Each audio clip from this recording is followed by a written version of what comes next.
Hi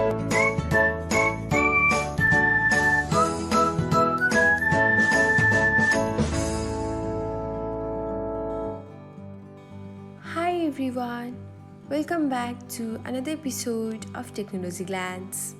In this video, I'm going to guide you through how you can log out of your account on Threads.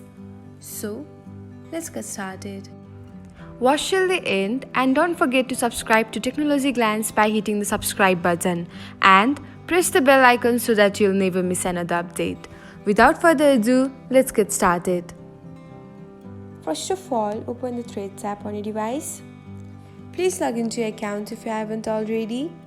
Next, tap on the profile icon and then select the privacy option.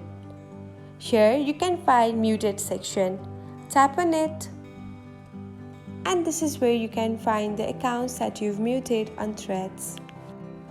Thanks for watching. If you found this guide helpful, we will love it if you hit the thumbs up button below.